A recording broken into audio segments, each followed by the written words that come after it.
is Suit Up Sports. Suit Up Sports. Where opinions are as sharp as a tailored suit. No fluff, no gimmicks, just unfiltered, hard-hitting takes on sports and a whole lot more. It's time to suit up.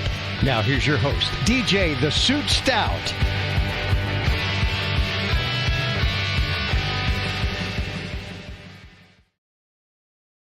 Welcome to Suit Up Sports. I'm DJ the Suit Stout, along with 10-year NFL vet Frank Garcia. Frank, how you doing? I'm doing great, buddy. It's good to see you again. It feels like, now the football season's here. It's like we live together once again. I remember there was a little bit of time where I was taking care of you, and there was a little bit of time where you were taking care of me. But it seems like we're back right in that same groove. Yeah, man. It was great watching games this weekend, and it always trips me out how, by the way, we're coming to you live on X, YouTube, and Instagram. If you're watching today, we're coming live. There's a lot of people who want to vet and are pissed off about the Panther game yesterday, as are we. But it trips me out how yesterday, as when we're watching the Panther game, we always have a bunch of people come over, and every year there's a couple people who have not watched games with us before. Mm-hmm. And Frank and I tend to get heated at each other in certain moments of the game. It's like we're playing a game within the game. Yeah, and it's always funny for me to see the reaction of some of these guys who think like we're getting ready to come to blows or something. And then 5 minutes later, we're sitting there laughing. They don't understand that's just the way we do it. Well, there happens to be maybe a little bit of alcohol flowing. Possibly. A lot of food. Yeah. And then some high emotions because we're so enraged or so excited for what's going on within the game. We just got to kind of get it out. Yeah, we both wear our emotions on our sleeves, no doubt. And yesterday we had great. I made smoked a Boston butt for about 12 hours and delicious pizza rolls, and our buddy Dave made chicken and dumplings. We always have a great spread. I'll tell you what, I don't know if you bought the brownies with the little cookie at the bottom with the marshmallow on top. Dave, oh my, Dave has a opportunity after whatever he's doing right now if he wants to make some food. Dave quit drinking about 2 years ago and decided he was going to become a cook. And this dude is baking stuff like it's unbelievable. He actually has somebody now that's going to start selling some of his stuff. You're right. It's really good. But let's get back to the football game, Panthers game. And I want to start off with the one thing I think I learned yesterday watching the Panthers. Now, we're going to dive into a bunch of things we think we learned. But the one thing that I think stood out to me the most was that I don't think Coach Canales trusts his quarterback. I thought the play calling yesterday was very predictable. I thought, there was times where we would go with no receiver sets, and you see Jacksonville knew exactly what we're doing. They'd run blitz, and they'd get Chuba in the backfield. I just thought that it looked like Canales didn't trust his quarterback. Now, Bryce might have given him some reasons not to trust him, and we'll get into that as well. But that's the one thing that stood to me was I thought the play calling was way too predictable, way too safe. And I know he wanted to establish a running game, and I get it. We need to. And Chuba played great yesterday for all intents and purposes. But I think Canales' offensive play calling yesterday left a lot to be desired, and it made it very easy, in my opinion, for the Jacksonville defense to be aggressive, pin their ears back, and almost know what was coming. I don't blame the players for a lot of the things that took place. Now they still have to execute. Yep. And a lot of times I will put the onus on the players because as a coach, we can only call the plays. But your job as a coach is to put your players in position to be successful. And a lot of times, DJ, I think that, us not really understanding all the inner workings of what's taking place in order to, call plays, it makes it seem like coaches don't trust players. And that may be the case in this. I'm not saying you're wrong. What I'm saying is that the process is when I have a young team, right, there's a couple of ways to do that. We can throw a lot at them to see what sticks, or we pull back. But if I throw a lot at you and nothing's sticking, I have to pull back. And because this is such a young team, I saw the frustration in Bryce, and I hadn't seen that before, ever, where he slammed his helmet down, because of the lack of execution, right? And when I say execution, there's a lot that goes into moving parts with different plays. And if one guy doesn't do his job on offense, it makes the other 10 look like they're incapable, right?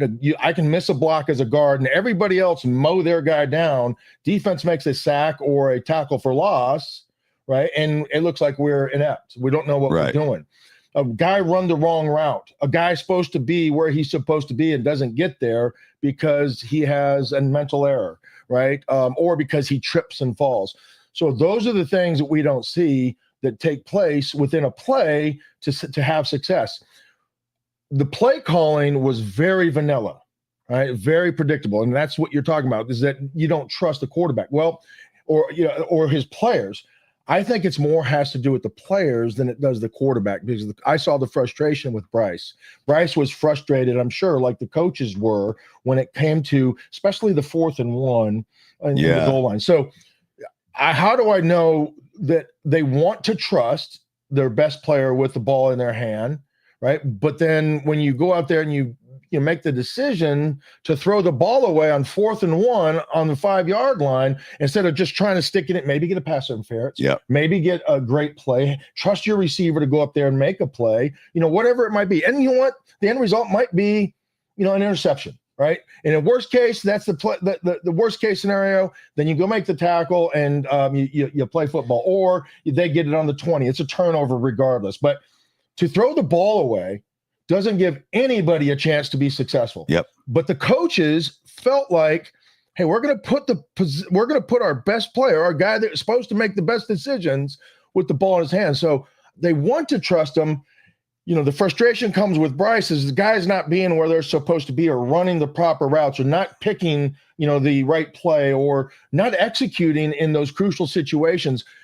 And that's where I look at the coaching and saying, they're not prepared to do that. Well, let me say a few things about that. Number one, I think on the play you're talking about, first of all, in that series, I thought they should have thrown the ball earlier in the series, right? They ran the ball, and then Bryce on 4th and 1 or whatever it was, throws it away. Number two, the minute Bryce snapped the ball, you see him look like he was getting ready to throw immediately to the left. So that tells me somebody wasn't where they needed to be. That blows the play up. Now he has to scramble. Now he did have Sanders coming right across wide open, but he didn't see him. And you're right. I thought, how does he not at least try to throw it in there and stick it in on somebody or something? Right.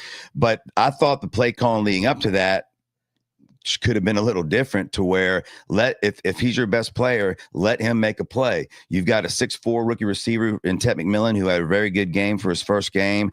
You got these tight ends that you've been thinking that Sanders, looks like he's ready to take a step and whatever. So I thought the play calling leading up to that on that series left a lot to be desired. But I wanted to talk about this too, because you're an offensive lineman. You played center, you played guard, you coach.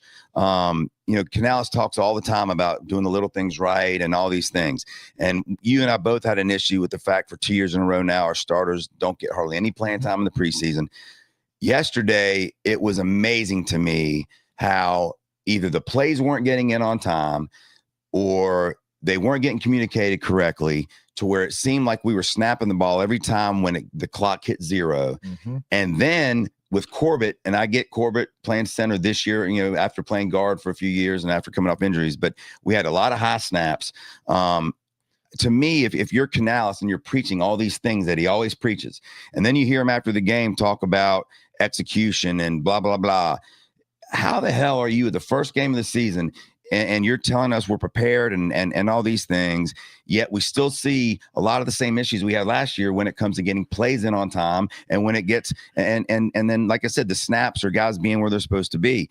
To me, the team yesterday looked very unprepared on offense. We'll talk about defense in a second, but on offense, I felt that was supposed to be the strength of this team going into the season. Everyone thought the Panthers defense still might not be that good, but we should score points. Everyone thought that. Even the national pundits, everyone thought that the Panthers are going to score points. Well, guess what? They still couldn't get plays in on time. They still had issues. And here's the other thing that I thought was interesting. We all talk about the offensive line and how we finally have some cohesiveness there with the same guys. The offensive line played pretty good yesterday, in my opinion. The left tackle filled in and played solid. 5 of the top 7 rated players on the Panthers yesterday were offensive linemen. And first was Ted McMillan with a 78.9. Chuba has to be up there too. Hunt was second. Bryce Young was third with 71.3, which is going to surprise some people. And again, we're going to talk about Bryce in depth here shortly. Chuba was 4th, Moton 5th, Lewis 6th, Corbett 7th. So the offensive line all graded out as our top grades. Well, who's grading these? Well, again, that's all analytics. And you can argue them. And what criteria are they using? But still, my point is that the offensive line played well. It wasn't like that Bryce was getting sacked every time. I mean, there was some pressure, and like I said, the left tackle I thought played well for being thrown in there, and especially against the defensive line and defensive ends that, you know, Allen in particular for Jacksonville, that he had to go up quite a bit against. But I just don't understand how you know, you tell everybody the team's prepared. They have cohesiveness now. Same offense for 2 years in a row. Same offensive line 2 years in a row. Same quarterback 2 years in a row. Same running back. How the hell are you still having those mistakes? And why can't you get the plays in on time? If it's too much for Canales to call the plays and coach the team, then he's got to figure something out, because he's the one that's got to get these plays in on time. That's right. And the communication, you know, the hard part is understanding the dynamics, not really knowing the dynamics, and only going from, you know, maybe what I use now when it comes to play calling in high school, and even you know, what I've learned from the past. And a lot of times when you go on the road, there's going to be, it's unfamiliar. You don't have, you know, your home crowd. You can't hear staticky, whatever it might be, right? The noise, the crowd noise is also going to be a big factor in that. But those are the things that coaches are supposed to do, especially at this level throughout the week. I remember going through practices and putting on the music so loud in practice, knowing we were going to a hostile environment. This started back in college. You know, playing USC's fight song just repeatedly over and over, but it wasn't like at normal level, so we could have fun. It was deafening, right? So we could focus on using our earpieces that they created so that we could hear a little bit the line and or the snap count.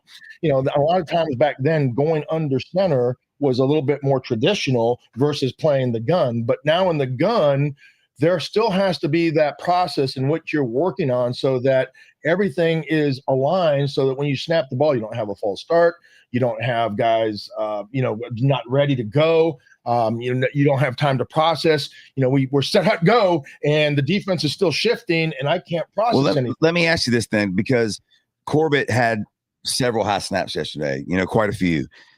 Does the fact that a lot of the times he was having to snap the ball as the clock hit zero, as a center, now, oh right. Shit, go. Does that make it, you know, would you give any credence? When you're ready to hit a golf shot before you're ready to hit a golf shot. Right. That's what I'm saying. So he knows he's got to hurry up and hike it. And as a center, he also has to get off the ball. That's right. You think that's part of the reason why maybe he had some high snaps? Because those guys have worked together all off season. Those high snaps for some aren't high snaps for others. Well, and that's part of, you know, what we're talking about. But he's been doing it with Bryce all off season. I understand that. Not under duress. Right. So what happens when you're playing and live bullets are flying and the speed of the game is not preseason and everything is not, you know, where it's going to be scripted. Yeah. Right. Now you have to go out there and execute.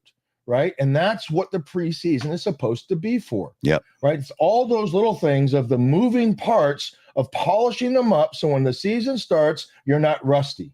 Right. And for the last 2 years under Canales, this team has been extremely rusty. After last year, not playing Bryce throughout the entire preseason, hoping he would come out and do better. What makes us think that? It's a brand new wide receiver room that he doesn't have a lot of familiarity with. You've lost your most consistent guy with Thielen. The only thing you can do is run the ball. It's because that's the easiest way to stay cohesive. What happens when you're going out in the passing game, you have motions, you're having to communicate to guys that aren't familiar with that because you can't verbally do it. So it's the body language, it's knowing what the defense is doing, it's putting the trust in those guys that they're going to be where they're supposed to be within the design of the play. And if they're not where they're supposed to be, you're going to see hesitation from everybody. Right, the play call has to be in so the process can take place. Right, and you should have about 10 to 12 seconds left if you're on top of your play calling in your game. Right, but the same thing applies for coaches. So you're saying like when the whole process, DJ, even coaches calling plays. Yeah, I mean that's when the play comes in late. Not only are you as a quarterback not able to make the pre-adjustments you need to make for whatever defense is being played, it also speeds up everything, and you don't. So that makes sense too. And again, I said, hey, oh wow, let's go. Yeah, right? That's why I didn't understand. I mean, almost every single down, it was almost like we were trying to run the clock out in basketball. Right. I couldn't believe that every single play. And that's what I learned. If you could describe this game in 3 words, what would it be? Mine would be SOS. Same old shit. Yeah. Right. And really, that's what it comes down to, because we didn't learn from our past mistakes. Right. And we thought that Canales would be able to at least give us a little bit of something, right? From year 1 to year 2 to year 2 to year 3, whatever it is, we're going to have some growth. And we're going to have some understanding and learning from our past mistakes. Or else, what is that the definition of? It's the definition of insanity. We still doing the same old thing over and over again and expecting different results. We're still doing the same old thing in the offseason, expecting different results. It doesn't work that way. And that's why I was adamant about, not sure when we talked to Joe Person about who is Dave Canales as a leader, right? I don't see the fieriness. I don't see not everybody has to be like that. But now that if you're not that, then what are you? You better be a cerebral guy that understands and learns from their mistakes and changes things. As a coach, your responsibility is have the team prepared to make sure that they're going to be healthy, to make sure that they're going to be ready to take on the 4 quarters, whether it's the heat, whether it's the noise, whatever it may be. You have to have them ready for situations within each and every game with, the situational football that's presented. And, they also had basically 2 halftimes. I mean, he had an hour and a half weather delay to reset the pins, communicate with the guys, get things back online, and it didn't work. And then they had halftime and it didn't work. Like it just is amazing to me that the same issues with getting the plays in are still there in game 1, when last year it was an issue the majority of the year. And let's not forget, right? The Panthers, I think the expectations that we get as fans changes because they get a new toy, right? And that new toy is going to change this team from being a 6 to an 8 or a 9. Bryce Young, with the way he played last year, right? We all thought that was just going to carry over into this year. It doesn't work that way. Yeah. Right. And now we're starting to find out a little bit more of the true, character of these guys. And I don't say character, the true identity of these guys and who they are. Right. They're consistently inconsistent. Right. And they're not learning from their mistakes. We don't have, all year to go out there. You have to win the games that you have a chance to win. And I guess for a lot of the teams in the NFL, they think that's every game. But the reality of it is the Jacksonville Jaguars picked before you.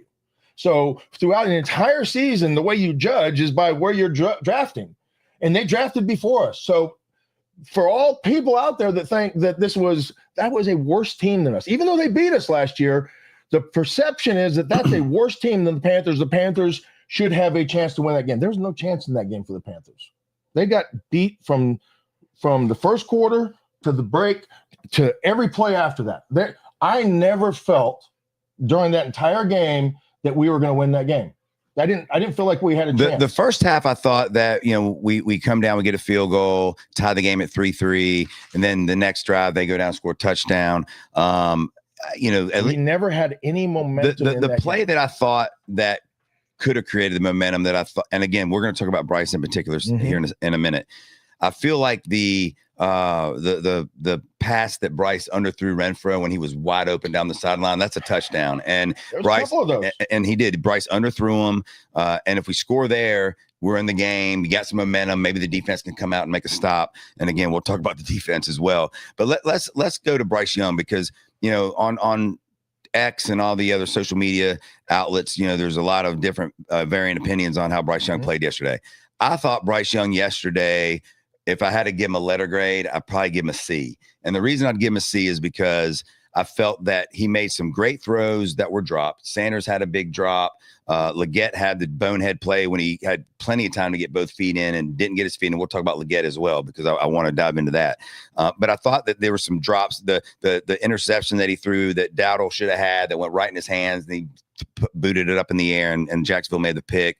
You're talking about the low throw that he really didn't have any other options. Yeah, so he had to throw the ball. Yeah, and he threw it right to the running back, and it hit his hands and went in the air. That was not on Bryce. Now, the first interception he threw, you and I differed on that. I felt that he was covered, shouldn't threw it there. You felt the safety just broke and made a great play on it. No, I felt it was bad design within the play, right? Mm-hmm. So when you look at that route and you have one guy running a streak with two players on him, and the other guy coming as a dig or an outcut, those two players were aligned. There was no spacing between them. So that one player that's sloughing off playing the double team can read the route and see who's coming open and jump that route, knowing he's kind of robbering. He's baiting to see if that quarterback is going to try to throw that route, and he jumped it. Yep. Right. Good play by the defense. Terrible design by the offense because the spacing wasn't great enough where that guy couldn't make that play because the timing of everything was what Bryce saw. He made the right read. The safety that came off, or the inside player came off, jumped that play. Bad design, right? You're saying that the receiver that was going deeper was too close to Legette as he made it come across, so the safety saw the ball and just jumped right off of him. Right, or they were baiting him. They saw this whole play developing. If I'm looking from the back, I see this guy crossing my route, and I have the ability to go jump that route because I know I have help deep. So I can play, in essence, both routes. They're both covered, right? So Bryce made the right read, right? With the design of that play, that deep player is supposed to draw those guys off so that underneath route is coming open, which it was. The safety made a good play. But again, bad design, bad route, bad execution, right? All of those things apply, within that. Now, the defensive player made a great play. You chalk one up to them, but I don't think it was a bad throw or bad read. And I don't think that I'm not putting the onus on Bryce on that because I think he did with what he was supposed to do with the design of that play. Well, Bryce, if we want to look at some positives on Bryce, and I want to get your grade for Bryce too, but I thought Bryce scrambled very well. I think he didn't get enough credit. Want your quarterback? Listen, on this offense, you need whatever the hell you can get, and I feel like his scrambling ability is underestimated. And I felt that he had some big runs there. Thought he could have had a couple more maybe that he didn't run on after the fumble in particular. When he fumbled the ball, which was a big play in the game as well, because we were driving down at the end of the half. Ball security has been a big issue for Bryce Young, no doubt, because of his lack of hold onto the ball. And he usually is very good about getting down before he takes a hit. In that instance, he was just a tad too late. When he has the ability to see the play coming and developing, yes. When he doesn't, right, there's no ball security and there's not enough strength to be able to hold the ball with your hands or whatever it might be.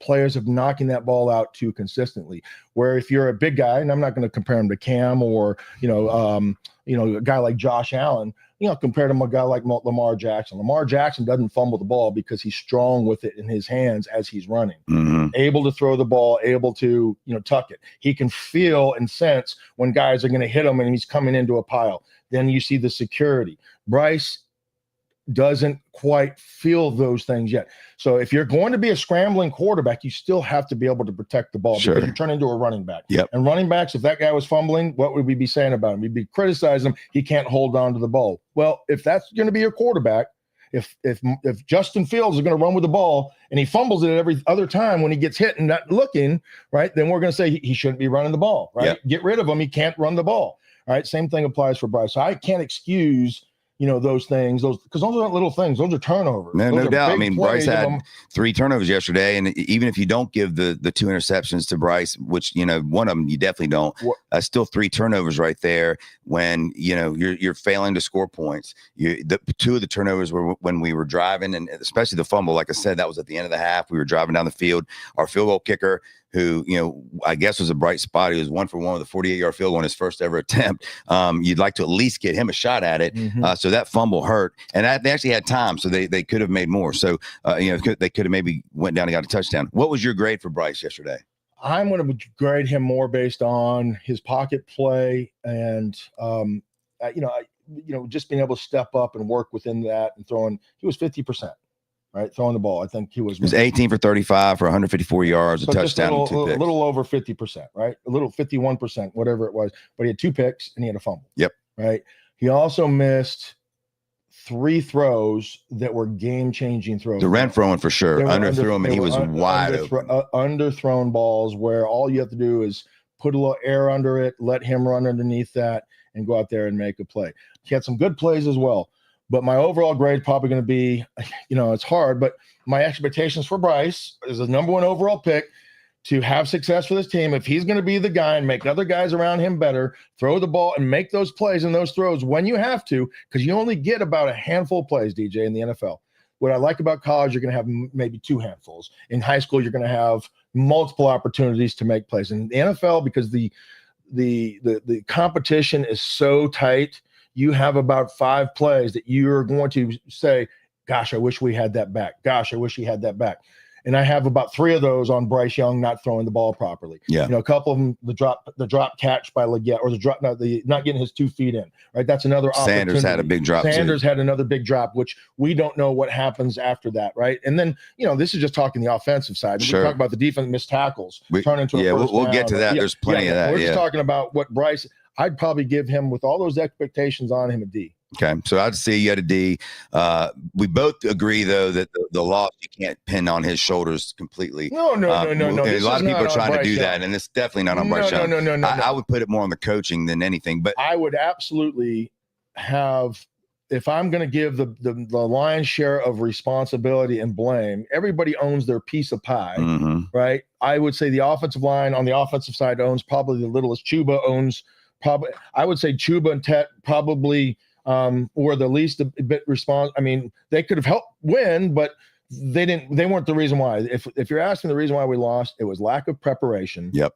It was lack of continuity and lack of execution. Yeah. Right? Those are the 3 things. And the people responsible for those are coaching staffs and quarterbacks. And then the wide receivers fall into that, knowing where they're going to be with the execution of the play. Well, Ted McMillan, you brought him up. First game in the NFL, first round pick, obviously. A lot of expectations on him. There was another throw to him that was underthrown that he went up. He was by the defender, but he had to go up and slow down to try to high top it. The defender made a great play. Yeah, and he almost came down with it anyway. He did. I thought Tet played great. 5 catches, 68 yards. He also targeted had about 8 times. I think it was 11 times maybe. But he also had the pass interference that he drew down there where he almost made a crazy catch. And then the one in the end zone that, Canales kind of alluded to the fact that, great players make great plays like that. And he almost had it. But I thought Tet played great for his first game. Now let's move to our first round pick the year before that, and Xavier Leggett. Up and down year last year, had some drops, some injuries. So I think a lot of us were excited to see him yesterday. He worked his butt off all off season. Everything you read and all the things you see, he definitely worked his butt off. But man, I could not have been more disappointed in him. Wrong place and en route certain times. The lack of field awareness when he didn't get his feet down, when just a marginal receiver in the NFL would get his feet down on that just no awareness of where he was on the field. And again, Canales talked about that a little bit after the game. But what was his comments with that? He basically said the same thing. He said, look, great players have field awareness and they're going to make plays. And you know what? They're also practice and are put in positions to succeed. So you can't just blame the player on that. I disagree. Come on, dude. He's a wide receiver. He's been doing it his whole life. You have to have field awareness to know to get your feet in. I'm not saying they shouldn't. I'm not saying he deserves the majority of that blame. But if you're not practicing situations and or those types of catches religiously, like, okay, this can be an out route. But we don't know that they're not practicing. I mean, you got to believe that they are. I mean, and again, that to me is just instinct. That's instinct as a receiver. That's the biggest reason why we're losing this game is because lack of preparation. Well, that could be true. That's a valid point. But to me, instinct in a receiver. I'm not saying you're wrong. You got to get your feet down. And he had plenty of time. It wasn't like he had to make some miraculous ballerina toe tap. That is a college level catch. 100%. And it was a perfect throw. And that was a big play in the game as well. So it's having the body control and the confidence to catch the ball, being able to run underneath it. Right. And that's where he's dropped a lot of those passes last year. So if I'm a coach and I have a player that I know doesn't have a lot of awareness to make those types of plays, you know what I'm going to try to do? I'm going to try to get him the ball, in space. I'm going to try to get him the ball running drags. I'm going to try to hit the ball, in stride, where he's going. And now he can become a 220-pound running back, with a 10-yard start. Right. I'm not going to ask him to run out cuts and digs and the plays that have, great footwork and, have the ability to do with, good wide receiver, burst out of the cuts. He's not that type of player. He's a Muhsin Muhammad who should be using his body to run drags, running across the field, catching it and running through tackles or running by linebackers. But that's where he needs to make his money. Coaches aren't putting him in those positions. No, they didn't throw deep to him one time yesterday. Deep. Those are 8-yard drags. Yeah. 10-yard drags. Yeah. Those are slants across the field, right? Those are little quick passes where you got to go use your body to get it between the defender and make a play with your hands. Let me ask you this. So if you're coaching the Panthers, now again, it's week 1, right? And every fan who loses yesterday overreacts on week 1. I don't think this is overreaction. Well, I'm not saying we're overreacting. What my point is, a lot of fans think, okay, the season's over and oh my God, we suck. And so there is some overreaction. Now, you've got a week to get ready to go to Arizona, who beat the Saints yesterday. Arizona is a much improved team. If you're the coach, how long do you wait? And again, we don't even know how many choices he has when it comes to this, but do you send a message? Obviously in practice this week, you send a message, but I think it was Robert Hunt after the game, our offensive lineman, I think it was him that said, they asked him about what Canales said after the game. And he basically said, look, we don't need any more rah-rah speeches. We don't need any more talks. We need to get out there and play and everyone needs to do what they're supposed to do. Everybody, coaches and players. Mm-hmm. We don't need any more rah-rah talk. And I totally agree with him. And I love to hear that he said that. But as the head coach, you're going into this game against Arizona. How long do you now wait to take Legette out if he's in the wrong place or things like that? I mean, again, they're limited on their choices. I mean, you did see Bryson Tremaine in there a little bit yesterday, who they're high on, and I think he had a couple drops too. Yeah, that's the point. I mean, what do you do? Jimmy Horn Jr. wasn't active for this game, and I'm not saying he's ready either. Obviously, when you're a late round pick and rookie. But my point is, if you're Canales here and you're going to be the head coach and the leader, and you're going to send a message, and they don't want to hear these rah-rah talks anymore. The way you can send a message now is putting people's butts on the bench, even if maybe your choice of who you replace them with is not great. Now, I'm not saying you do that. That's a week 1 overreaction. But how long do you wait to do that? I mean, he's a first-round pick. Yep. Right? He has all the upside in the world. I would lean more on, let's put this guy in a position. Let's take the onus and the pressure off, and let's put this guy in a position where he doesn't have to, beat guys one-on-one. He's just going to run a crossing route. And it's up to the quarterback if he wants to involve him or not, but he has to be ready for the ball if it comes. Is he going to be in the right position? Is he going to run the right route? Is he going to is he going to block good? Yeah, you still have to have him out there because he's a big physical guy. And when it comes to blocking down on inside linebackers, we're going to put him in that slot. But he's not a scat guy, so don't put him in scat guy role. Right. He's a guy that's going to use his body and run across the field and put him in position. I would put the onus on my coaching staff and my coordinator for calling plays that are going to help isolate those types of routes for him. And then if he can't do those, now we're starting to talk, okay, what is he good at? Right? He's not consistent with this. He's not consistent. Quarterbacks start losing trust with guys like that. And I would say that's not a year 1 thing. That's not a year 2 thing when you're first rounder because you have all the upside. I think if that continues to happen, the quarterback won't go to him as much, but I think that year 3 is really when you make those decisions. Not now during the season. You made the decision to go with him, so you can't just give up on guys. Well, Mark Schlereth made a point during the game yesterday. I don't know if you heard it, but it was after he didn't get his feet in, and then there was another play where he was loafing, kind of not getting in on the block. Well, those are things that you cut yourself. Those are if we turn on the film. And your attitude sucks and your effort isn't good, right? Nobody else controls those but the player. Yeah. So if you're pouting because you didn't get your feet in and you start loafing, that's a whole different thing because I can't allow that culture to exist. And if you're a star player, to let you loaf. Yep. Right? That's incumbent upon the coaches. And that's the one thing that we don't know about Canales and his style is that when he sees those things happening, what's the consequences? Yep. Right. You're not going to be allowed to loaf. You are the example. And it's like having a big brother.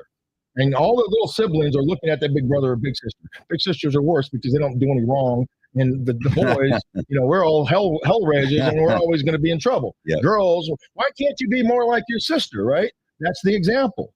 Right. So younger boys that have an older sister, They're going to usually probably be respectful. They're going to, do the little things to help the girls out. They're going to have to live up to a higher standard because sister's doing well in school and she's, the straight A student and everybody, all the things that go along with that. Well, the same thing when you're the big brother football player. If you're the star, you're like the big brother. Everybody's looking up to see what is he allowed to do. If he's not going to get away with it, then, am I going to get in trouble if I don't? Maybe, I don't know, but it opens that up for possibility. But I can't allow a guy to slough off or slack or pout and then expect him to be, the leader and count on him and when count on him when the going gets hard. Yep. Right. So, that's I have to, for the betterment of the team, make a decision if that's the attitude. And that's the problem when you see. A lot of these entitled players, now, a little bit more than we've seen in years past, when they get cut or they get released or they get traded, i.e., the guy that was at the Steelers that goes Deontay from Johnson. Oh no, the ghost Pickens.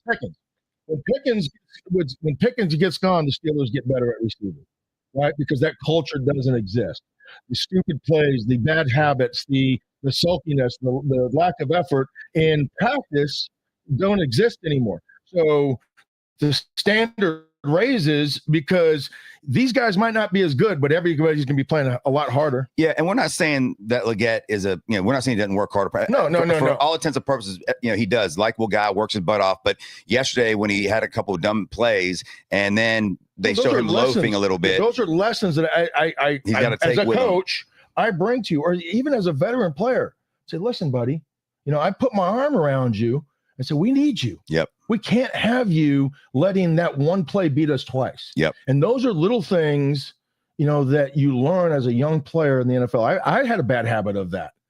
I get beat, or if, somebody made a play, you want to rage and you want to do things out of control and you want to kill somebody, you want to hit them harder, but you lose your technique and you lose your cool sometimes, and you do something, and that one play beats you twice because you're not used to losing. When you come from college, you're used to just showing up and being more athletic and better than everybody else. Yeah. When you get to the pros, guess what? Those guys are pretty good too, and that's where the mental part of the toughness comes into. Okay, you got me this time, but I'm going to get you the next three. Yep. By the way, if you're watching this live right now and you want to comment, we'd love to hear from you. If you go to YouTube, you can comment there. Nico from Neogenics sent us a comment, loving the breakdown today of the game. Thank you, Nico. Neogenics, obviously one of our favorite places. We've both been treated there and have helped us quite a bit. Maybe the Panthers. Who's the guy that got hurt that needs to go? Maybe they need to go to Neogenics. They need to go to a lot of places, I think. But, let's – and I want to say one thing about Tet off your point there. Yeah. In the preseason, we saw Tet in the first game, should have had a touchdown. He didn't get around fast enough. They said that was part of the issue. What happened in week 2? That's what I was going to say. Yeah. You saw some of the in practice, they said he struggled with that during camp, but he got better. I think it was the first pass he caught yesterday, maybe the second, where Schleff made the comment, and so did you, right off. And you made the comment first. Schleff, repeated what you saw said, him almost verbatim. Get around, and you see that he's learning. And I was very impressed with Tet yesterday. The one thing that's going to be interesting is as we move forward, after people have film on Tet now, are they going to start doubling him now, which should help Legette? It should help Renfrow, because Renfrow we haven't talked about much either. Renfrow was open. He was open, and the two passes that he dropped, if you want to call them drops, he got crushed. They were hospital balls. Yeah. Like he wasn't going to hold on. No one was really going to hold on to those. Well, the one he caught over the middle, the defender made a great play, put his helmet right on the ball. Yep. Right. And, I made the comment, 20 years ago, that pass would have never been thrown because that guy had been in the hospital. That's right. A hospital ball. It's a hospital ball. Guys like Ronnie Lott would have decapitated him. Dawkins for the Eagles would have decapitated those guys. Yep. Polamalu would have decapitated Renfrow, and he would have been going to the hospital with broken ribs and maybe a concussion. Yep. Now, quarterbacks can throw those balls because those players can't have the violence with those hits. So those windows are there a lot more regularly. Now, again, that's a risk that defensive player took by launching into the ball or launching into the player. but that risk was worth the reward because it knocked the ball out. He lodged the ball from Renfrow, who had a catch. Yep, and Renfrow, like I said, he was open. Would have been a touchdown if Bryce led him with the ball. He underthrew it. He had another great catch that Bryce threw too far out of bounds, where Renfrow still came down with it, but out of bounds. So I think Renfrow is going to be just fine. Renfrow was not a reason why we lost why we lost that. I thought he's not going to be an issue. What would be the answer this, right? Because we talked about the offense for the most part. What's the number one reason that we lost this game? My number one is totally, I thought that they were unprepared, and I thought the play calling was very predictable. And I tell you this too, what makes it worse. You're coaching against a first-time head coach in his first ever game. So you want to talk about cohesiveness.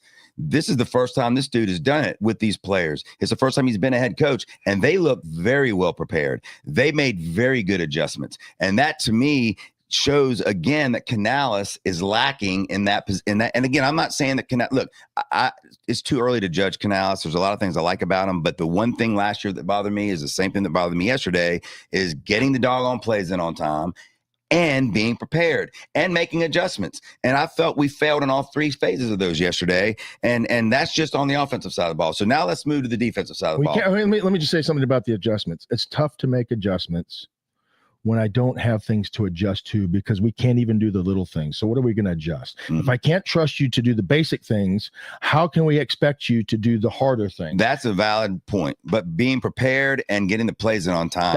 I don't disagree with that. Now, 100%, if I had to say the biggest reason why we lost this game was lack of discipline and preparation. Mm-hmm. Right? Those would be the two things, the words that I describe, that why we put ourselves behind the eight ball too many times. Well, I agree. And on the defensive side of the ball, which we haven't dove into yet, a lot made in the offseason. We bring in, 4 or 5 free agents. We make the defensive line a lot more stout than it had been. We get Derek Brown back.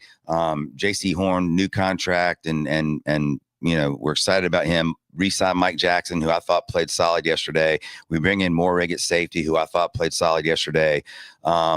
But the one thing that you and I, well, there's a couple. First of all, we wanted to stop the run, right? And there was times where you could see Turk Wharton, for instance, early in the game, hit Etienne in the backfield, knocked him back about 10 feet. But then they go for it on 4th and 1 and they get it. There was times where it did look as if the run defense, at least the defensive line, was getting better penetration against the run. But then there's times where they give up a 70-yard run to Etienne. They give up several long runs to Etienne. Now, what I wanted to ask you about when it comes to the run defense is this.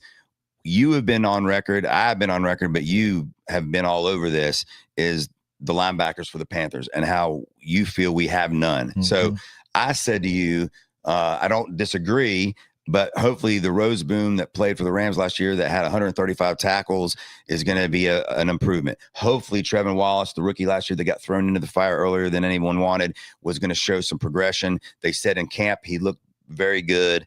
I thought Wallace yesterday looked awful. I don't know what his grade was, but I thought he looked out of position quite a bit. I can't tell you how many times I saw him chasing the running back from behind because he wasn't where he was supposed to be. And this is times where there were no bodies on him. Okay, this wasn't because the offensive line beat the defensive line and got to the linebackers. This was times where they were being able to run around. Rose Boom had 7 tackles yesterday, but the same thing. He got beat on several passes. That's a lack of consistency. Jacksonville's tight ends look like freaking Kellen Moore. It was ridiculous. But as far as the defense goes, let's start with positives, okay? Because we're going to have a much longer list of what they didn't do right. Again, I thought, Jimmy Horn Jr., played great. J.C. Horn, J.C. Horn played great. Brian Thomas Jr., who's one of the best receivers in football, was held in check the entire game. He did have the one run they did on the little trick play or whatever you want to call it down at the goal line where he ran in and didn't have a defender within 30 yards of him, it appeared. But J.C. Horn played great, in my opinion. I thought Mike Jackson played solid. I mean, gave up a couple balls, but I thought he played pretty well. Morrig is exactly what they said Morrig was going to be, a tough, hard-nosed dude, made some great tackles down in the box. Nice attitude. I was surprised, however, and bothered. And then I'm going to start with the negatives now. Nick Scott couldn't play safety last year. He got beat and beat and beat and beat. And if you picked one defensive player last year that if the fans had to vote was the worst defensive player on that team last year, I think Nick Scott would probably win that poll every single time. Yesterday, it was the same Nick Scott. Well, you've got Damian Richardson on the bench, who was an undrafted rookie last year, who played pretty well when he got in there. And then you draft Latham Ransom out of Ohio State, who, again, hard-hitting, thumper, attitude. Those two guys barely played. I think Richardson might have had 9 snaps and Ransom somewhere around there. Scott was in the game the majority of the time. To me, on a defense that has to stop the run, and you've got a guy like Ransom that's his calling card, is stop the run, getting up in the box. You even referred to him as almost like another linebacker. Mm-hmm. When you can't stop the run, why is he not in the game? Richardson is solid against the run, maybe a little better in coverage. Neither one of them are great in coverage. But my point is, I was very surprised that Ransom in particular didn't get more reps yesterday, and when the game was meaning something. Well, here's my problem with the defense. Right? How many times in the current NFL do you see a team have a bigger average rushing the football than throwing the football? Right? Very rarely. Very, very rarely. The Jaguars average rush was 6 yards a carry, 6.2 or something like that a carry. It was 6 yards a carry. Their average pass was 5.7. Yep. If you can't stop the run, they ran for 200 yards, DJ. Yep. 200 yards.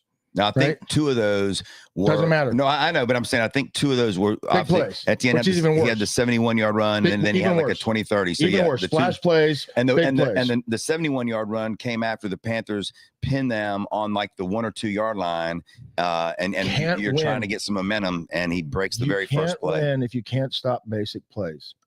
If you look at, the great defenses, and I'm not saying the Panthers are great, right? But if you look at the great defenses over time, whether it's the Broncos in 15, whether it's the Ravens in 03, 04, those teams, the Bucks back in the day, they didn't give up big plays, right? They didn't give up splash plays. They didn't give up those big plays. They were solid tacklers. They had playmakers, and they had speed, right? Our tackling is bad. Our speed is worse. And you can't tackle what you can't catch. So guess what? You're going to get 6 yards a carry every time you play the Panthers if you can't correct those things, right? Regardless of the passing game, right? What happens in the passing game? They didn't lose this game because Trevor Lawrence went out there and torched them. No, he didn't. He didn't. I mean, they were less than 500 on third down. So the defense did a better job of getting off the field. But you can't allow big plays, and you can't allow gash plays. If I'm constantly on 2nd and 2 or 2nd and 3 or 2nd and 5 less, I'm going to have success to get a first down, right? You're not going to get off the field because the whole playbook continues to stay open. If you're not stopping guys on first down, running the ball and putting them in 2nd and long, you're not going to be good on defense. There's not one time that I look at in that first down that said the Panthers have a chance. Maybe 2 or 3 times during the entire game, but not nearly enough. That should be probably 70% of the time if you're going to have a good defense, maybe even more, that you're stopping guys for 1 to 2 yard gains on first down and putting them in passing situations on 2nd down, right? And then finding out if you can make a play in passing. That's where you're going to see, good teams, make plays on that 2nd down because they have playmakers or guys. They're going to put them in 3rd and 8, right? They're going to put some pressure on them with their front. They didn't sniff the quarterback yesterday. They didn't sniff with a 4-man rush. There wasn't one of those guys that sat there and said, I'm going to beat you one-on-one. I didn't hear Derek Brown's name called. Yeah, I mean, he was, I think in the second half, he had a few plays where you're right. We didn't hear his name called much. The new guys, Turk Wharton flashed a couple times, but that was it. Bobby Brown, didn't hear his name any. Our ends. Let's talk about that for a minute. You mentioned what ends? We played with ends. We had defensive ends out there. Exactly. I mean, last year we got no pressure on the quarterback, so Wanham actually played well the second half of the year. He started on one side, Pat Jones Jr. On the other, guy we brought in from Minnesota. Again, no pressure at all. Were you surprised, like I was, that we didn't see more of the 2 rookies, Scorton and Newman Nealon? I think Scorton had maybe 11 to 15 plays, and they were all pretty much in the second half, if I'm not mistaken. Princely, I think maybe 7 or 8. I don't know what their role is, and I don't know what their capability is on stopping the run. Right. Scourton's supposed to be solid. I think those guys were drafted more to bring pressure. If you can slow guys down on first down, which we didn't. The leading tackle yesterday was Morwig, who was our 7. safety, right? He had 7 tackles. Yep. And Rose is that a good thing or bad thing? When the safeties are making all the tackles, it's not that good. That means everybody's doing what? Yeah, that means the running back is getting through to all the way through the line, the linebackers, all the way to the safety.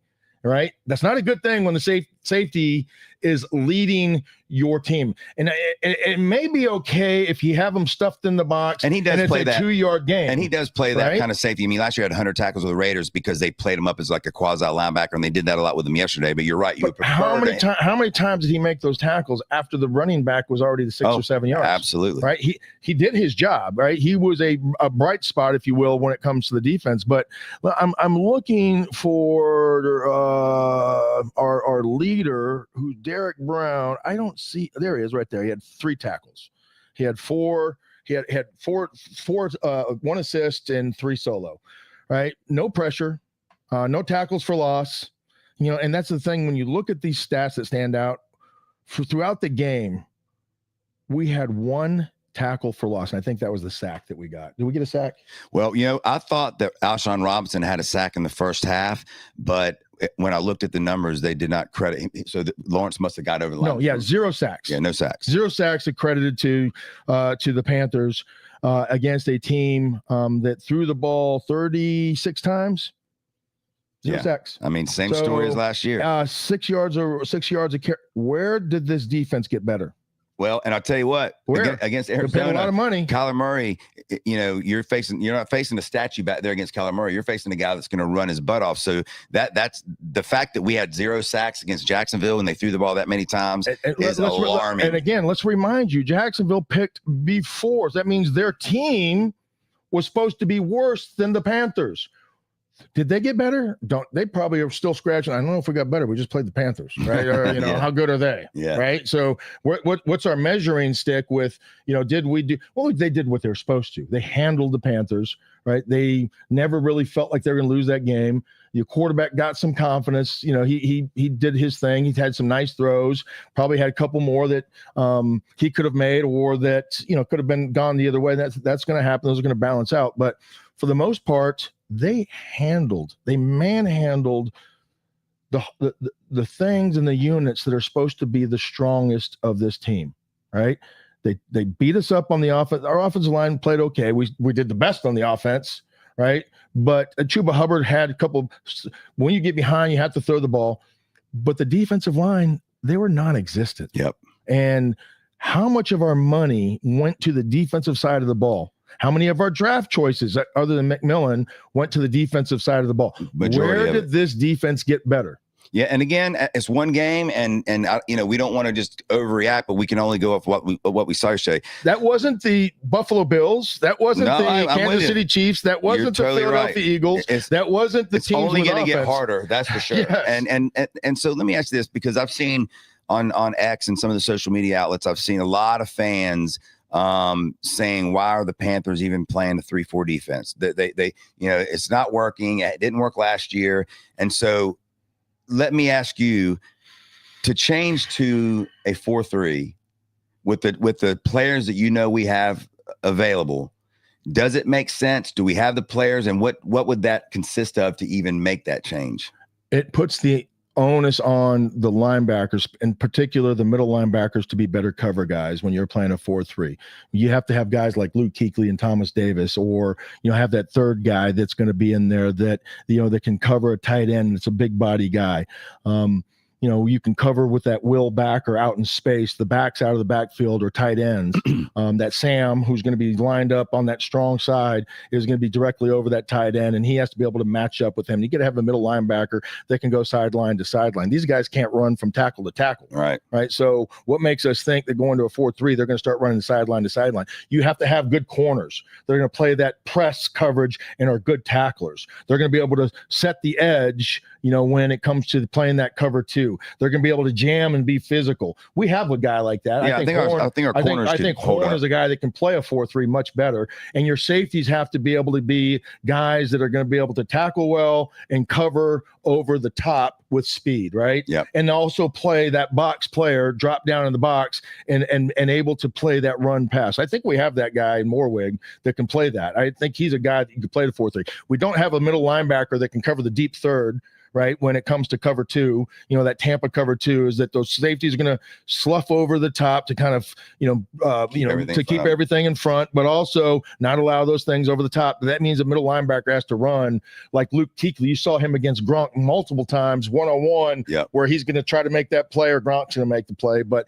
that's his coverage responsibilities, in that Tampa cover 2 with that guy's running the seam, and teams are going to take advantage of that. We don't have a guy that can cover me or you, and I can't even walk out of the backfield. So what makes us think we're going to cover, pretty decent tight ends that coaches are going to have prepared to run those plays. So on the next thing that you have, I think we have Derek Brown as a 3 technique that can create havoc if allowed, right? Warren Sapp was what Tampa did. He could be that explosive guy. He could be, a guy that's going to be, but you have to have a nose guard that's going to be able to sit and hold the point. Well, they got Bobby Brown, who's supposed to be that. I mean, I'm not saying he is, but what's his name? Bobby Brown was Bobby Brown, like singer. Didn't he in jail? He was very good against the run last year. And Alshon Robinson as well was very good against the run. Bobby Brown had 3 tackles, 2 assists, 1 solo. They average 6 yards a carry. Yeah, I'm with you. They average 6 yards a carry. I'm with you. That's and if you do a 4-3, did they do their job? I mean, no one on the defensive line did their job. I mean, there's no doubt. Regardless, that's 6 yards a carry. That's my point. Is the people who are saying they need to go to a 4-3. Also, in a 4-3, your ends. Who are your outside? Your weak side end has got to be an explosive player that's going to be able. The kid for Cincinnati, Hendrickson. He's got to be a long guy that's going to be able to create havoc. Who's the guy that we had? Jared Allen, Julius Peppers. Those guys you have to be able to play that. And 4-3. We don't have that. We don't have those. I mean, one of these young kids that we drafted could turn into that. Maybe. But when you're playing a 3-4 defense, and that's going to be you draft towards your 3-4 defense. You put players in position to have. Yet they didn't draft a middle linebacker, which still in the last 2 years. Those middle backers in a 3-4 are more plug guys. Right. They're going to be hard nosed, play the run in a traditional 3-4. The way they play 3-4 now is kind of a bastardized 4-3. They can shift linebackers. It gives them more flexibility. Those types of things to run zone blitzes and do a lot of different things on the defense. But if that's the case, you can't do the little things right. What makes you think you're going to be able to be dynamic and do all these other things if you can't do the basic things right? Yeah, no, I agree with you. And that's why I got into it with a few different guys on that, just saying, that sounds great, but do they even have the players for that? Right now, this team, as of the first game, again, they may come out next week and maybe they do make adjustments. And maybe we do see, the Derek Brown from 2 years ago. What adjustments are they going to make? Well, I have no idea. I mean, that's what I'm saying. You have to hope that Evero, who, has been the defensive coordinator here now for 3 years, I believe, hasn't had much talent any of those 3 years, but he has had, top 5, top 10 defenses in the past. Why? Because he had players. That's right. That's the deal. What's the adage? It's never the X's and O's. It's always the Jimmies and the Joes. Yep. Right. In this case, we have Jimmies and Hoes. Well, I tell you this, that as a Panther fan, it was almost like Groundhog Day yesterday because I felt I was watching the same team from the first half of the season last year. That's my question. Where did they improve? And now on offense, and that's where you go back to GJ. What you just said right there, I think is the most spot on thing, and really the thing that we should, and people should be concerned about, is that where did we learn from our mistakes? Mm-hmm. Right? As a coaching staff, where did we learn? What did we take into year 2? I have Bryce Young now. I know who he is as a quarterback. I know what his strengths are. I know what his weaknesses are. I know he has a whole new young group around him with Tet and Renfro, and maybe doesn't have the same security blanket that he has with Thielen. But Thielen was not going to win that game. If we had Adam Thielen out there, he's not going to be a reason. He's not going to be a difference maker why we win or lose that game. 100%. He's just a guy that's going to go make maybe another 1 or 2 catches. He's going to be Bryce Young's go-to security blanket. Leggett has got to step up. Yep. Tet has got to have more impact. I mean, his catches were nice catches, but they weren't impactful catches. They weren't big plays. They weren't over the top home run catches. They weren't catch the ball, make somebody miss, and scare the living daylights out of a defensive coordinator. Yeah. Like, we're going to keep these guys in front of us. We're going to jam them. We're going to put our big guys on their big guys, and we're going to play ball, and we're going to stuff the line and force these guys to throw the ball. Well, it's three opening day starts now for Bryce Young. He's thrown 2 interceptions in all 3 What's of them. his quarterback rating? Oh, I didn't over even. the three games. It's not good. That's right. And so what makes, if that's the case, right? You're getting ready to hit on exactly my point. If we know, and you're Canales, and you know that not okay, we'll make the exceptions. Rookie year, things were moving fast. Year 2, what changed? They had to bench him. Now we're going into year 3, and things haven't changed. What's the problem? Well, what's the common denominator? The one thing that I would say Bryce is Young is one. Bryce Young is a part of this, no doubt. And number 2 is we're not putting this guy in position to grow or learn and be prepared so that he can just pick up where he left off of the last year. 100%. And the thing that I also thought we should point out is, if you know that Bryce struggled the first 2 games of his first 2 seasons, wouldn't you think that you would do everything you can to get him up to game speed so that you start season 3 with some tempo and play him in preseason more than 6 throws and let him get acclimated? What was the game they pulled him out and said we saw Detroit? Was that the game here that we played where they played him like 2 plays and then yanked him, or they didn't play the starters? It was a second I forget. Was it New England maybe? I don't remember. The second preseason. Well, he got good work during practice. Yeah, give me a break. The guy, you need him to start off like he finished last year. And by not putting him in game situations against other teams in preseason, you heard him on that. Where practice isn't scripted. Because I have to keep re-emphasizing that. When you practice in the NFL, everything is scripted. Yep. If I'm a defensive player and you're an offensive player, you know what I want to do? I want to get in your hip. I want to ride the ball. I want to see the ball, but I ain't going up against you to make a play. You know why? Because they don't want us to get hurt. Mm-hmm. So a lot of times in games, you'll see those guys go up and challenge the ball and make a play on the ball. And the receiver's not used to fighting through hands or the body pulls or things like that. He's just used to going up there nice and easy without any expectations catching the ball. Mm-hmm. Now he has a hand hitting him. He's getting shoved. He's getting poked in the eyes. His face mask getting grabbed. What makes us think that so practice in the NFL is scripted. Yep. Right. When you get into games, things happen faster. Right. Communication that happens faster. Yep. If you're having to repeat the same call 3 times because some guy is not, you have to tell him, you specifically point him out, right? You have to give guys time to do that. So that dynamic is definitely missing for the Panthers. Here's what I'll say about this game against Arizona, and then we'll move on to some of the other NFL games and some college. I hate to say that game 2 of a season is a huge game, but in my opinion, it is, because last year, if you remember, after Bryce got up to a bad start, game 2 is where the floodgates opened, and then he got benched. This is a game to me that you've got to see Bryce take the team on his shoulders and make plays. Now, look, he can't do it by himself. Legette's going to have to freaking wake up. You're right. Tet's going to have to make a couple of those acrobatic catches that he almost hauled in. Canales is going to have to get the damn plays in where they have time to make changes at the line of scrimmage before they hike the ball, and not have to hike every ball at 0 seconds when everybody now is discombobulated or whatever. They've got to fix those things, but they've got to have a very good game on offense this next game against the Cardinals. Defense is a whole different ball game because who knows what we have on that side of the ball. But offensively, Bryce has got to have a big game. Just to give us a chance. Just to give us a chance. I felt like, and I've tried to explain this in years past when teams are playing like the Jeff Davidson offenses and going back to 2011, when we played the Eagles last year, when we play Kansas City, when we play some of these top tier teams, the Panthers played hard, right? Mm-hmm. And I'm going to give them credit for their effort. But other defenses, other teams, they get a touchdown lead against the Panthers. And you know what do they want to do?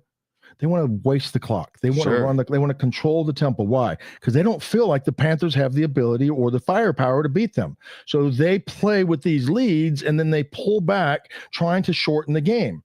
They're not going to risk getting hurt. They're not going to risk throwing the ball and having it tipped up in the air and the Panthers get some momentum. We're going to control the outcome, and we're going to punt the ball quite a bit. So what does that do for the Panthers defense? It makes them look pretty good, right? Because you know all they're going to do. But when a team decides we're going to open it up because we have to, i.e. the Chiefs, at the end of the game, i.e. the Eagles at the end of the game. When teams have to open it up, what happens? We just become a sift, right? Because that's really, in essence, what these teams could be doing a lot more regularly if they opened up their playbooks. But because they're playing conservative, it makes the defense look better and it hides and masks a lot of the deficiencies and weaknesses that this team really does have. And even the games in the last 8 games of the year, 10 games of the year, when the Panthers were playing tough, they could have beat Philly and Kansas City and Tampa and some of these teams. The offense was scoring points, right? And that, like you said, that forced them to do what? They had score back. Correct. And the Panthers offense, that's why I said I think this game is huge, because number one, if Bryce has I don't want to say another bad, because I thought he was okay this game, but if he has a bad game and we don't score, what are you basing his average on? So I'm basing his average on being the number 1 overall pick. Yeah, I'm not basing his average just being a regular quarterback. I'm basing it on putting the team on his shoulders and making plays. Now, you can't do it by yourself, but guess what? The great quarterbacks do.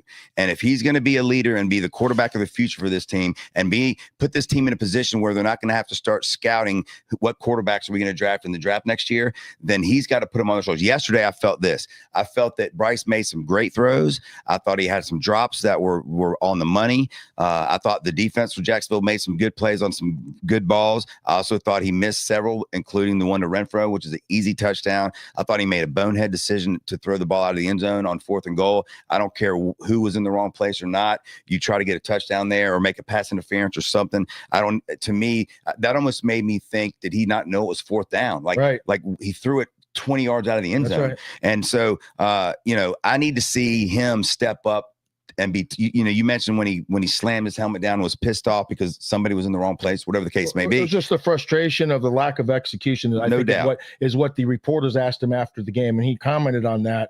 Was that because of somebody wasn't, and he wouldn't throw anybody in the bus, but he said, he took onus, I'm responsible, but we have to have people executing. Here's what I want, myself included. And here's what I want to see from Bryce. And we saw glimpses. We saw that he can be a very good quarterback in the NFL last year. But here's what I want to see. You and I have coached kids from the time they were 5 years old, and you still coach in high school. And I remember there were players that we had when they were young that we saw that they had the talent. We saw Drake May. Yeah. We coached the kid. But we saw other players that I remember we would say this about that kid. When that kid's balls drop, he's going to be a beast. And right now, he doesn't know what he's doing, and maybe he's not as tough as he's going to be, but he's got all the talent in the world. But once his balls drop, he's going to be a beast. And you know what? In game 2 of 2025 against the Arizona Cardinals at 4:00 in the afternoon, I need to see Bryce's balls drop. I don't want to hear Mr. Nice. Yeah, not literally.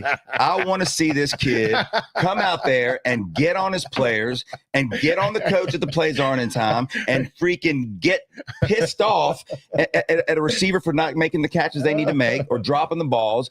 He needs to realize that there's urgency now, not just for this team, but for his career. He's trying to get the next contract, which is a big one. He needs to go out there and play with his hair on fire, pissed off, and show everybody on the team that if you miss the ball or if you drop a ball, we're going to get you out of here. Canales, if you ain't going to get the plays in on time, I'll call the damn play. Corbett, I know I'm only freaking 6 foot tall. I know you had half a second to hike it. Hit me in the stomach with it. But he's got to, you always point out about quarterbacks and players who have it, and you don't know if Bryce has that yet. And no one does, because he hasn't shown that he hasn't yet. He's shown glimpses. But every good quarterback you see, and you saw 2 of them last night in the Ravens-Bills games, where Josh Allen and Lamar Jackson were just going back and forth, back and forth. You saw it with Aaron Rodgers yesterday, who everyone thought this guy's going to get hurt the first time he gets breathed on, through 4 touchdowns, and still looks immobile in the pocket. And still, if he gets 2 seconds, his arm isn't immobile. His arm is still the rocket. So you see these quarterbacks, we can name them right now, and then you can see the guys who we're waiting for that to happen, but you'd think maybe Penix in Atlanta, who's still very young and had some big plays yesterday. Penix has it factor. I think he probably does as well. But with Bryce, he put the Falcons in position. He did in that game. He did, and he's had that. That's the one thing that I can say, and that's the one thing that when Bryce was playing young, he did have as well. But that's momentum. I think the word that you're looking for is, playing with your hair on fire. That's it, 100%. The whole offense. And I feel like our offense is this. They get out there, and then they wait till the clock gets down to about 3, and then they have to hurry up, fire, whatever the hell they yell to hurry up and hike the ball. And then they run their nice regular routes that everybody in the arena, especially the other team's defensive coordinator, knows what we're going to run. We don't put any pressure on the defense. They know we're going to try to run the ball a lot, and we did. But there's no urgency on that offense. There's no aggression on that offense. Liam Cohen, the coach of the Jaguars, had a quote before the game yesterday where he said, look, I'm aggressive by nature. So this team is going to take on my aggressive personality. And what did he do? The first drive of the game on their own 37-yard line, they went for it on 4th down. The announcers were going, what is he doing? I don't understand this. But guess what? He did it. And guess what the team did? They got it. And that makes the team go, okay, all right, this coach believes in us. And we're not sitting out here to try to hold on to a last-minute field goal to win a game. We're going to be aggressive. And they did it on defense, but we made it easy for them on defense. I mean, you and I were calling every freaking play, for God's sake, on the Panthers offense. I want to see this offense go out there pissed off. And maybe Hunter Renfrow is a guy that's a leader. He's been a Pro Bowl. Maybe he can get up in some guys' asses. No. But he's only been there for freaking 2 weeks. No. Bryce has got to be the guy. And Bryce has got to be the guy that from the receivers to the offensive line and to Canales. Get me the damn play where I've got time to make adjustments. And let's be aggressive. I mean, last year in the last 10 games of the year, if I'm not mistaken, Bryce Young was number 1 in the league with passes over 20 yards. Yesterday, he missed the Renfrow one. I think Tet might have had one. He also had the pass interference over 20 yards, but there was very little of that. And like you mentioned with Legette, if there's one thing that Legette can do is run, and he's big. He was one-on-one most of the time. Give the dude chances downfield. That opens up the run game too. And Chuba ran the ball well yesterday, but they knew every time what we were doing. We were calling every run, even when it was. I mean, how many times did we take the receivers out on 3rd and 2 or 3rd and 3, whatever it was, where everybody knew they were going to run the ball? And what did Jacksonville do? We called it. They ran blitz. And what did they do? They tackled behind the line of scrimmage every time. I need to see this offense play with their hair on fire, pissed off, and I need Canales. Maybe Canales needs to stop dressing like he's in a Lululemon commercial and cut off his sleeves and wear black and put a dip in his mouth and get a little pissed off and spit and show a little, because this nice guy stuff. And again, I know I'm harping on Canales a little bit, and I'm not saying he's a bad coach. I don't know yet. I think I like the guy a lot, but guess what? Your offense has taken on the personality of you and your quarterback. And right now, you and your quarterback are two dudes that I would love to have date my daughter if I had one. I want a coach and a quarterback that I wouldn't want my daughter to come in 20 feet of them, because I can't trust them, because they're crazy and they're aggressive and they're unpredictable. That's what I want to see from this offense. And yesterday was a joke. And it's like watching the Panthers on offense is the difference between going and seeing a symphony or going to a Metallica concert.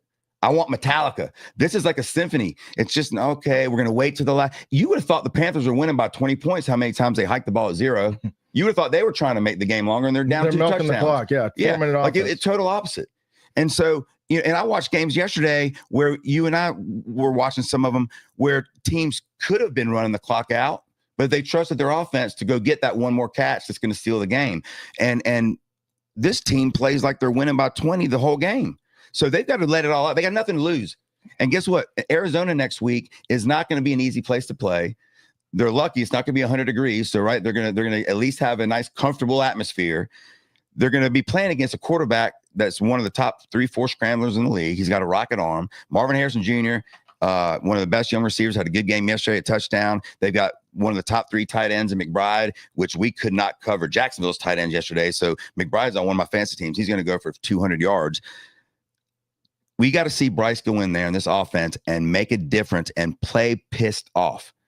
Enough of this nice crap and get your stuff together, Canales. Get the plays in on time and let Bryce do what he's got to do and call some plays that are aggressive.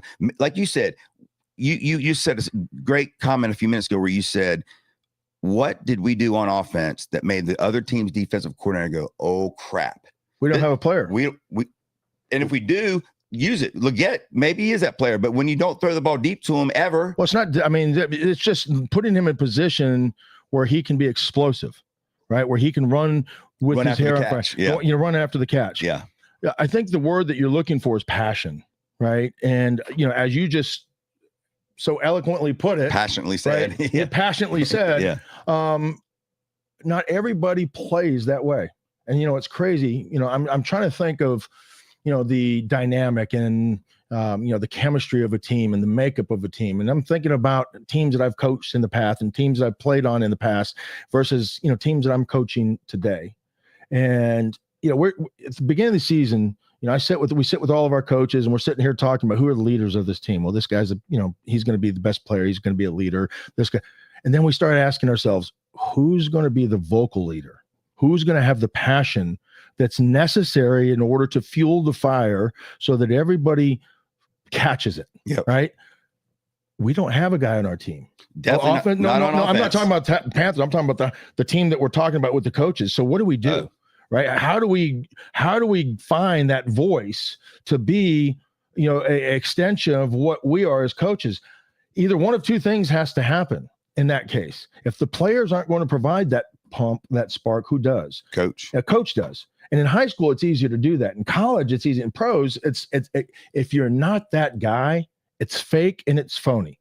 And teams will dump you in a heartbeat because you're just playing up to the cameras, mm-hmm. right? That's not who you are. You're a nice guy, right? We have too many nice guys. There's nothing better than that quote from that coach where we have too many cats. Yeah. We don't have enough dogs. Yep. I need some dogs. And the guy on offense, there's one guy on offense that I can think of, just one that I can think of that's a dog, and that's Robert Hunt.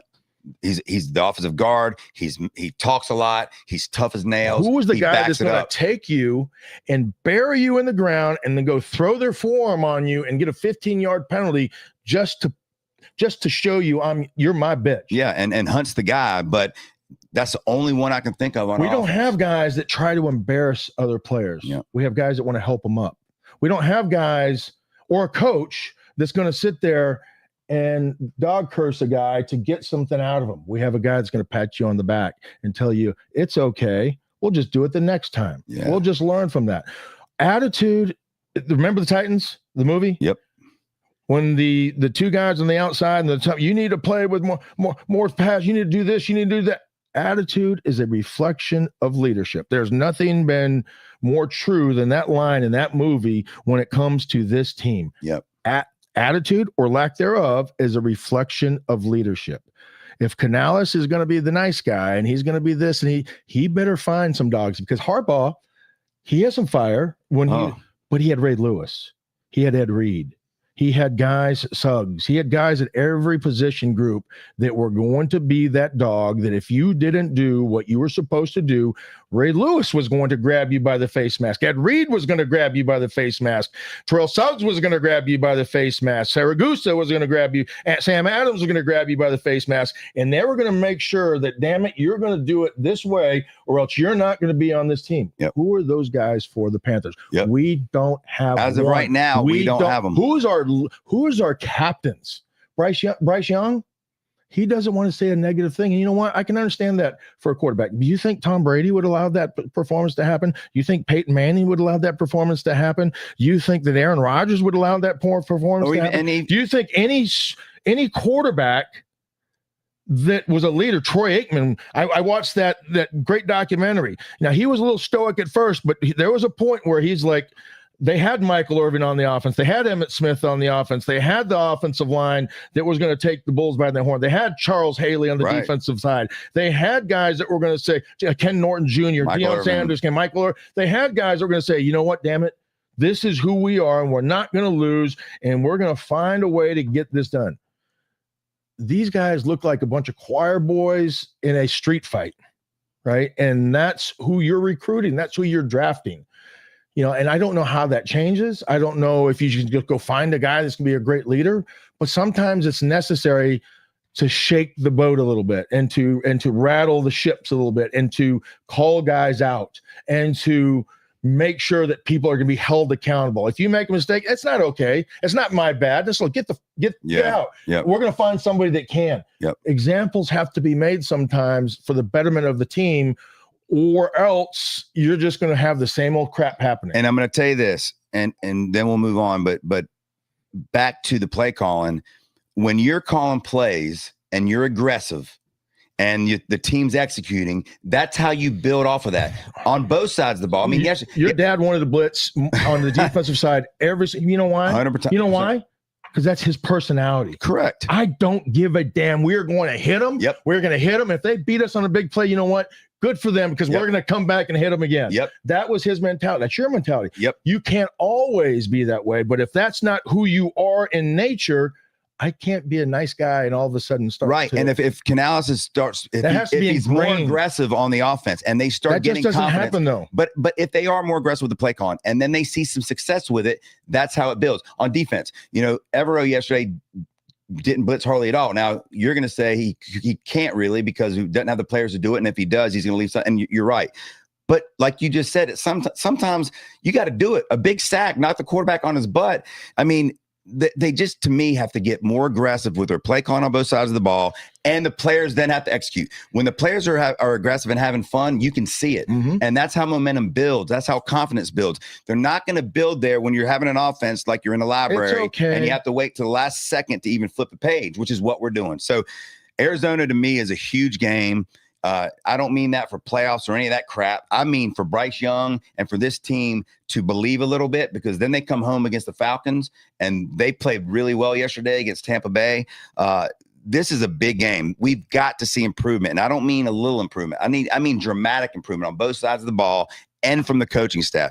If that happens, then I think that we could give Arizona a ball game. The offense that we had the last 8 or 10 games of the year last year, it's there. And there's a lot of the same players, but the coach has got to light the match, and he's got to get the plays in on time, and he's got to be more aggressive. I just don't see it happening. Yeah, and it may not. And you know what? I tell you this, I hope it does, because I don't think you can just turn that switch on and off. Well, it seemed to me last year, once it started getting to go, they got momentum, and they were all on the same page, and that's why we looked good offensively the second half of the year.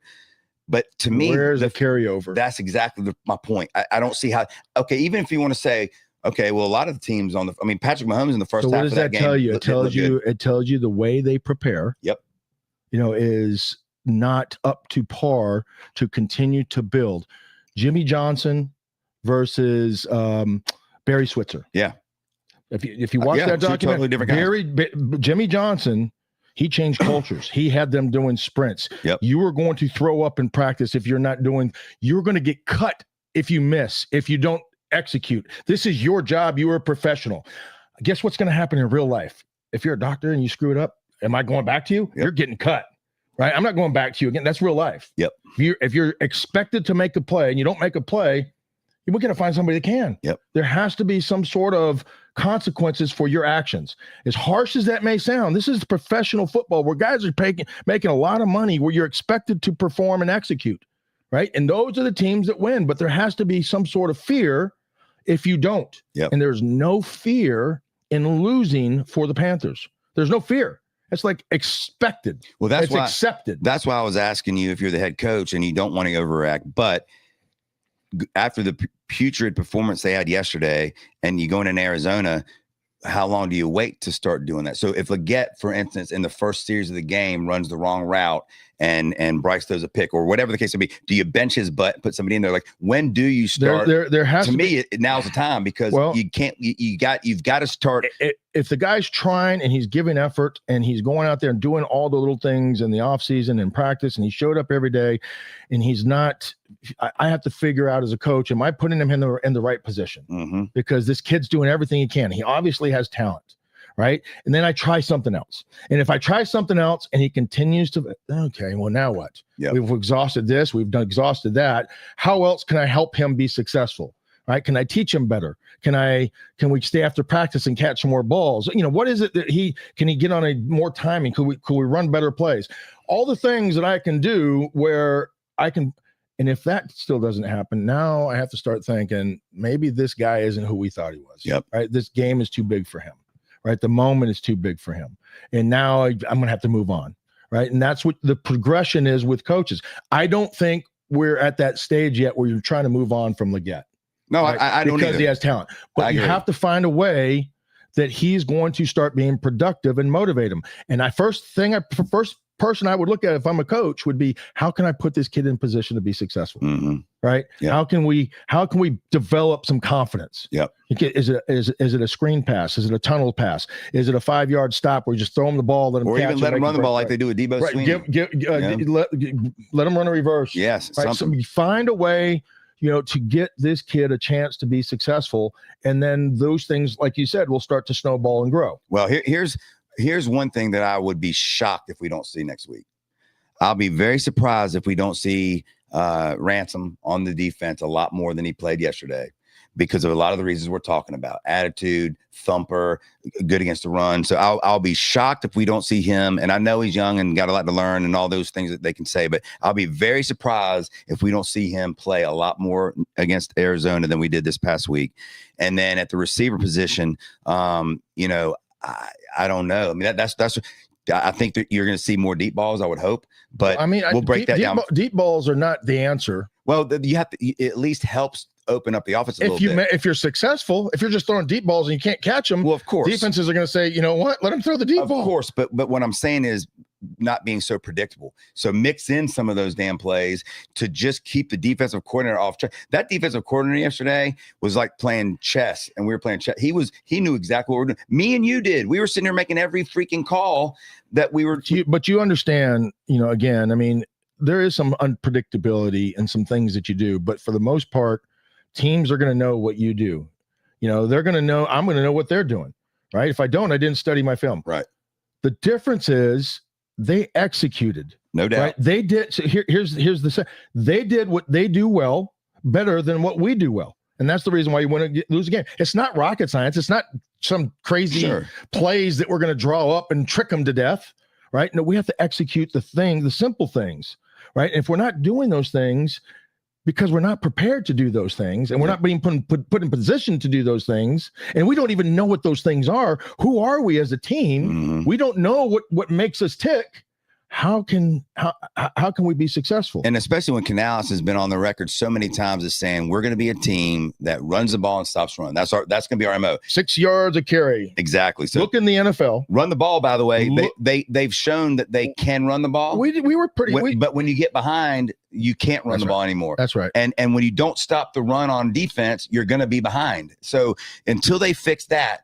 And I don't know how you fix it. I mean, if you don't have the players, again, Dan brought in a bunch of guys for that defensive line. You got and let's chalk yesterday up to first game, 100 degrees heat, maybe. I hope that's what it is. Like I said, we did see some flashes.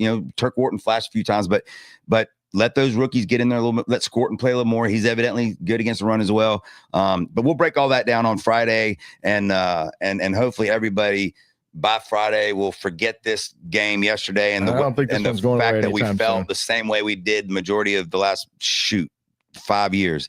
Before we go, because we'll do our NFL breakdown Friday and previews and all that stuff. Want to talk college football a little bit.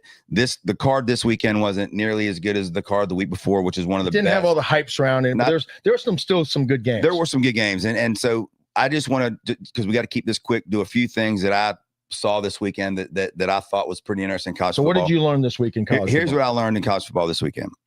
Number one, Florida State is the real deal. And I know they played a bad team this week, but they did what they're supposed to do against a bad team. It also set up to have a letdown after the huge upset over Alabama. Ask Clemson. That's one of the other things I learned. So first of all, I learned that Florida State's for real. The second thing I learned was that Clemson is not what we all thought they were going to be. I mean, Troy was whooping their butt in the first half, and they came back and won. Klubnik, who you haven't been a big believer in anyway, and I was kind of in a wait and see mode. I don't buy into him. I think he's a solid quarterback. I think he's going to have good numbers against bad teams, although he played like crap the first half against Troy. But I'm knocking Clemson down on what I believe in. That's two things. The third thing was the Michigan-Oklahoma game. The quarterback Blair Underwood from Michigan gets $10 million. You know, everyone says by far number one quarterback prospect out there. And you know, he looked like a freshman in his first game or second game against a very good quality opponent, no doubt about it. And so, you know, Michigan losing that game, I thought that was going to be a much better game than that. Oklahoma's quarterback on the other hand, who transferred from Washington State, is a baller. You talking about a dude that leads the team whether it's running the ball, throwing the ball. I mean, that dude. To me, he's got some Baker Mayfield in him. He's got a little swag, and he's tough, you know. And so, Oklahoma, I think might be better than I was going to give them credit for. We'll see about Michigan. So you would sell Clemson, buy Oklahoma, yeah, and then sell Michigan. Okay. I wasn't high on Michigan anyway, but I thought that would be a better game. Couple other things I learned that I thought were just interesting, and this really has nothing to do with a game itself. I did not know that Bo Jackson's son was the highest rated recruit at running back this offseason and went to Ohio State. He didn't play in the first game against Texas, but against Grambling. And again, they're playing Grambling, so I'll preface it by saying that. He had 9 rushes for like 109 yards, touchdown. Looks like he can just run. Not as big as his dad. I think he might be a little taller, but definitely not as stout. But I didn't even know he was, I didn't know Bo even had a son. So I like stuff like that. I mean, Notre Dame, we had an off week, but I know we've got the sons of Jerome Bettis and Plexico Burress and Larry Fitzgerald and some of those guys. And I always like rooting for those guys. It shows you how old we are now that we're now watching these sons of guys that were on our fantasy football teams, 10, 15 years ago. So I enjoy rooting for those kind of guys. But the other thing I learned is, and this is going to lead into a big game this week. Again, we'll talk about this on Friday, but Vanderbilt's quarterback, man, like Peavy? No. Pavea. Yeah. Talk about swag. I mean, we knew he had it anyway. I mean, last year they won games for the first time in the history of their program. He gets a nice NIL deal, stays at Vanderbilt, which a lot of people think he was going to be out of there. They're losing 20-10 at halftime against Virginia Tech in Virginia Tech. And all he does is proceed to come back and beat the doors off of. By the way, that coach is in trouble. Well, the Virginia Tech coach is definitely in trouble. But the kid from Vanderbilt, he's a stud. I mean, he plays with a chip on his shoulder. He does, man. And he's not the biggest guy. He did it against Alabama a couple of years ago. Yeah, last year in Tennessee. Where you saw, him just kind of put the team on his back. And the team responded. Yeah. Right. Those are the types of players at leadership positions that you want, and the kind of player that we were, I think, discussing earlier with the Panthers that they don't have. Right. That's the guy that you need. Somebody's going to say, let's get on my back, let's roll. And, let's just leave it out here. And if you're not going to get it done, I'm going to put it on my back. What I learned in college football. Let me finish two more things because I just want to bring this up before I forget. This upcoming weekend, there's 3 games in particular that I'm really excited to watch. One of them is Vanderbilt versus South Carolina at South Carolina. I'm going to that game. And you're going to the game. I think it's a 4:00 game, or maybe they started at 4. They may have flexed it to later just because of the heat. It is the second hottest place on earth next to hell. I was going to say that place is always hot. It is so dang hot down there, and I think they may have moved it to the night just to kind of. But that's going to be a great. If you saw at some of the games yesterday in college, it's a little bit more heat. They delay it for heat or whatever. So I'm interested to see that game because of everything we just said about Pavea, but also, South Carolina, and granted they were playing South Carolina State, but offensively they look pretty bad. That most of the game, their punt returner, that kid had 3 straight punt returns over 2 games, which has never happened before. Lightning in a bottle. And one thing about South Carolina that they don't lack in is speed. They have it everywhere. So, and they have a quarterback that has the it. He may not be the most polished guy, but when it's cutting time, he's a man. He has stepped up, and you're going to have 2 quarterbacks in that game. Yep. That are going to be trying to help their team win, but they're going to do it maybe in a little bit different way. But when it comes down to it, it's going to fall on their shoulders. No doubt. So I'm excited to see that game. I'm excited to see Notre Dame. They had a bye week this week. They're at home against Texas A&M. So, they lost to Miami in a heartbreaker. Now they get Texas A&M, who is a solid football team for sure. So I'm excited about that and seeing how CJ Carr, Notre Dame's freshman quarterback, responds after his first game against Miami. Hopefully they take the handcuffs off of him a little bit. And then the third game that I'm excited about is Georgia at Tennessee. Georgia has shown nothing in the first 2 games. They've played pretty vanilla, pretty basic, run the ball, win the game, 28-6. And they played nobody and whatever. Tennessee, on the other hand, has played nobody, but they're putting up 70 points a game. Just their offense. Yeah, that's the way Heupel does it. I mean, correct. He's a good offensive mind. It's hurry up and go, throw the ball all over the place. Let's play fast. Let's play physical. Yeah. And, we don't care who we're playing. We're going to execute to our standards, and they're just putting up numbers. And that's the SEC for you. Every week they're going to have a tough matchup, but I'm really excited to see if completely two different styles in the way that they approach it, right? And which is going to win out. And is it going to be the run and shoot, or is it going to be the half court offense and defense? Yeah, and so I'm excited to see which one of those two teams are the real deal. So those are the games. We'll talk about those on Friday with our picks and all those things. But I'm really excited about this college football weekend, and I hate to say that I'm excited to see the Panthers. My Giants suck again. Offensive line sucks. Russell Wilson can't. That might be the only team the Panthers are favored against if they played all year. Maybe the Saints, but man, that's it. That's the only. We'll see. I think that's going to be interesting. And we beat the Giants last year somehow. But the NFL, it's amazing to me how teams just can't fix things. Dan Morgan fixed the offensive line in one offseason, right? What do you mean by fix? Like Panthers fixed their offensive line last year in one offseason. That's rare. Giants haven't fixed their offensive line in 6 years. It's amazing. They haven't fixed it. And Daniel Jones, you see, go to a team with a good offensive line and plays great yesterday. Now let's get what do you learn? Yeah, in college football, I agree with you. It wasn't necessarily the card that we saw the week before, but there's two teams I'm selling, and I'm giving bargain basement prices for them. One is Clemson. Mm-hmm. I don't think that Klubnik is a guy that's going to be a team that beats Clemson, Florida State. Those teams have improved. You see the moves that they've made. There's good and bad to the philosophy of not entering the transfer portal or paying guys an exorbitant amount of money with NIL. The good is you're going to save some money, you're going to keep some loyalty. The bad is if you have the same player returning and he's not very good, you're going to be stuck with him, right? Klubnik is a guy that has just kind of peaked out. He's inconsistent. He doesn't read defenses very well. He holds on to the ball. The other team I'm selling is Texas. I'm not a big believer that they're. You're not an Arch Manning guy.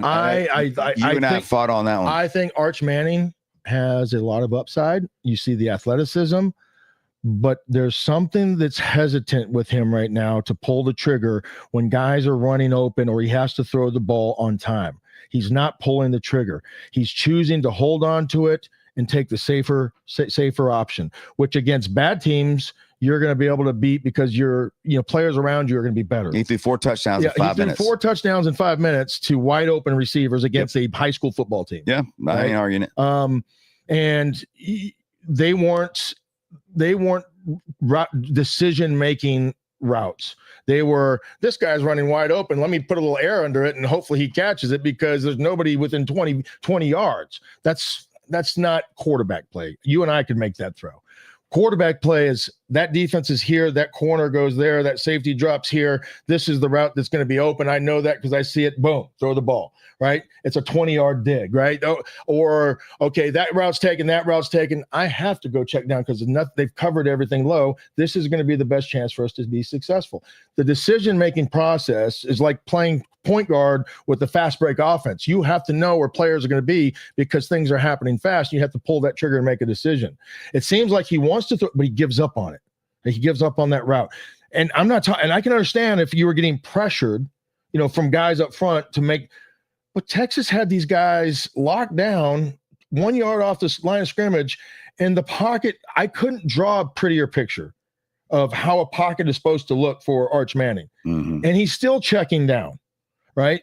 Those are things to me that is a confidence lack of him playing that position because he doesn't want to make the big mistake. He's not letting it fly.